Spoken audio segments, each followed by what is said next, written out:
Tonton video ini sampai selesai agar Anda tidak gagal paham.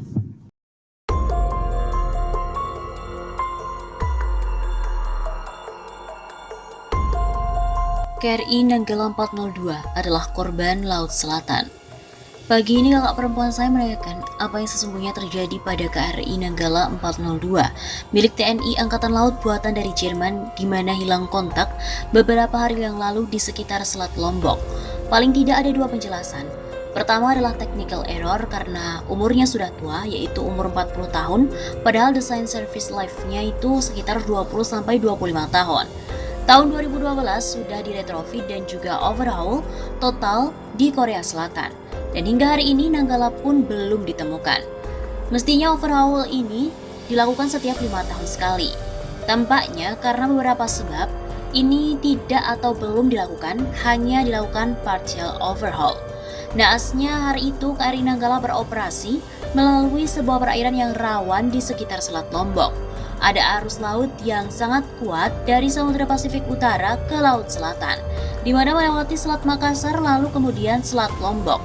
Di Selat Lombok dengan kedalaman 300 meter dan juga lebar 35 km dengan debit air mencapai 3 juta meter kubik per detiknya. Kontur irregular dasar laut itu di sekitar selat ternyata menghasilkan pola aliran arus ekstrim atau gelombang di dalam laut yang berbahaya bagi kapal selam. Nanggala sendiri dirancang hanya untuk kedalaman 250 meter dengan kecepatan 25 knots. Mungkin Nanggala telah dipaksa arus ekstrim ini menyelam lebih dalam dari itu, sehingga terjadi kebocoran yang gagal untuk diatasi dengan segera naik ke permukaan dengan memompa keluar air laut dari tangki-tangki ballastnya. Sistem penggeraknya yang bukan nuklir tapi diesel elektrik yang sudah cukup tua mungkin tidak memadai untuk menghadapi arus ekstrim, sementara persediaan oksigen dalam kapal pun terus menipis. Pasokan oksigen diperlukan baik untuk awak kapalnya maupun mesin dieselnya. Kemudian yang kedua, 53 awak kapal KRI Nanggala memang sengaja dijadikan tumbal oleh pihak tertentu bagi Raja Jin Laut Selatan. Seiring dengan berbagai rangkaian gempa dan juga topan seroja di Pulau Jawa hingga Timor sebagai bagian dari Rings of Fire. Banyak info yang beredar bahwa akhir-akhir ini banyak siluman yang bergentayangan lepas dari kurungannya dari pedalaman Laut Selatan sejak Nabi Sulaiman. Jika ilmu adalah seni menjelaskan kejadian, maka penjelasan metafisik ini juga menjadi seni semacam itu. Boleh percaya, boleh tidak, para pemuja iblis sering bekerja sebagai shadow kekuasaan dengan sesekali menyediakan tumbal bagi ambisinya untuk berkuasa. Apapun penjelasannya, kita tetap menuntut pertanggungjawaban pemerintah sebagai operator republik ini. Sudah lama diingatkan bahwa negeri kepulauan di lokasi Nusantara yang sangat strategis ini mensyaratkan kemampuan maritim kelas dunia untuk berjaya. Namun peringatan ini tidak cukup diindahkan oleh pemerintah. Obsesi pertumbuhan tinggi secara langsung telah menelantarkan pemerataan yang mensyaratkan sektor kemaritiman yang memadai baik untuk agenda kesejahteraan maupun untuk keamanan dan juga pertahanan bagi negeri seluas Eropa ini. Banyak maladministrasi publik yang menyuburkan praktik-praktik korupsi, di mana telah mendorong banyak misalokasi anggaran yang serius, sehingga sektor prioritas seperti maritim sebagai instrumen pemerataan menjadi terbengkalai. Seiring dengan peminggiran Tuhan akhir-akhir ini oleh kaum sekuler kiri radikal, ruang-ruang kehidupan di Nusantara makin dipenuhi oleh para hantu yang semakin bebas bergentayangan. Kita berdoa dan segera bertobat kepada Allah Tuhan Yang Maha Esa, sudi untuk kembali ke negeri ini sehingga kita tidak perlu menyediakan berbagai tumbal lagi. Mungkin dengan berpuasa hantu-hantu ini akan bertobat. KRI Nanggala utamanya adalah tumbal kekuasaan bodoh dan juga zalim. Siang ini, Sabtu 24 April, penulis membaca sebuah artikel dari Profesor Daniel Muhammad Roshid. Beliau adalah ahli kapal, ahli maritim, bukan ahli kaleng-kaleng, kelasnya Mbah Dul. Profesor Daniel Roshid adalah founder sekaligus owner Roshid College of Arts and Maritime Studies. Nama dan gelar lengkap beliau adalah Profesor Daniel M. Roshid, PhD, M.Rina. Pria kelahiran Klaten, Jawa Tengah, 2 Juli 1961.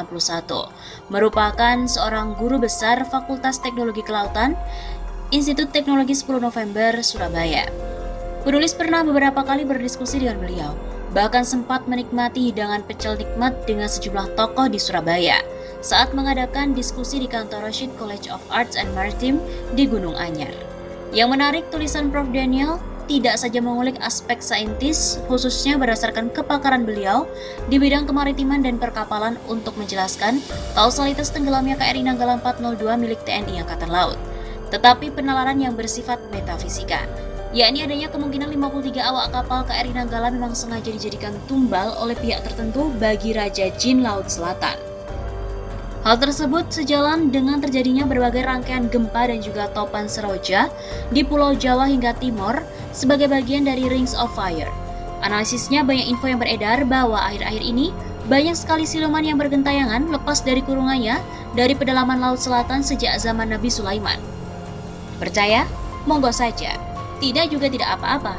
Tapi analisis satir keduanya ini seolah-olah ingin mengkonfirmasi bagaimana kekuasaan hari ini selain tidak dijalankan dengan panduan sains atau iptek, juga mengabaikannya basis agama sebagai dasar yang paling asasi dalam mengelola kekuasaan. Benar atau tidak, rumor yang beredar kekuasaan dijalankan atas petunjuk dukun, bukan petunjuk wahyu. Namun penulis jadi teringat hadis Rasulullah yang berbunyi, dari Abu Hurairah berkata, Rasulullah bersabda, akan datang tahun-tahun penuh dengan kedustaan yang menimpa manusia, pendusta dipercaya, orang yang jujur didustakan. Amanah diberikan kepada pengkhianat, orang yang jujur dihianati, dan Ruwaibidah turut bicara. Lalu beliau ditanya, apakah Al-Ruwaibidah itu? Beliau menjawab, orang-orang yang bodoh mengurusi perkara umum. Orang bodoh yang mengurus urusan publik bisa didefinisikan sebagai orang yang menjalankan kekuasaan tanpa ilmu, baik ilmu syar'i maupun ilmu sains. Kenyataannya, kekuasaan yang dijalankan oleh rezim dapat dikualifikasikan jenis ini. Tidak syar'i karena banyak menentang hukum Allah.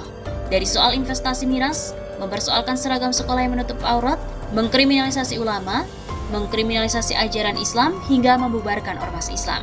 Tidak saintis, terlihat dari kebijakan yang kalau dipikirkan secara seksama menyelisihi akal sehat. Misalnya menolak lockdown saat awal pandemi, kemudian menerapkan PSBB tapi TKA Cina dibiarkan masuk, melarang mudik tapi membolehkan pulang kampung, melarang mudik tapi membuka pariwisata, hingga mempersoalkan kumpul-kumpul maulid Nabi Muhammad, tetapi membiarkan bahkan hadir di acara pernikahan artis. Dalam kasus KRI 402, Nanggala ini nampak sekali aspek saintis tidak diperhatikan, seperti adanya technical error sebagaimana dijelaskan oleh Prof. Daniel. Ini bukan soal teknis mata, patut diduga ada kezaliman dalam masalah teknis saintis. Misal, kita patut menduga adanya pengabaian masalah maintenance kapal, tidak dialokasikan anggaran maintenance atau bahkan korupsi anggaran sehingga hal penting ini tidak diperhatikan. Belum lagi prioritas kebijakan yang tidak dibangun berdasarkan perencanaan yang matang, hanya sibuk mencari wah untuk parodi pesta kejumawaan. Sebut saja divestasi tol Medan, Kuala Namu, tebing tinggi yang senilai 824 miliar rupiah, padahal biaya investasinya 4,7 triliun. Di mana letak saintis dalam modal pengelolaan tol semacam ini? Untuk apa uang dihambur-hamburkan? Bukankah lebih urgent untuk biaya maintenance kapal? Kembali ke soal KRI Nanggala 402, tenggelamnya kapal dan 53 awaknya dapat disimpulkan adalah tumbal dari rezim bodoh, rezim zalim, rezim Ruwaibidah. Kekuasaan yang bodoh tak memperhatikan rambu agama dan rambu saintis, yang kekuasaan itu menyebabkan celaka seluruh rakyatnya.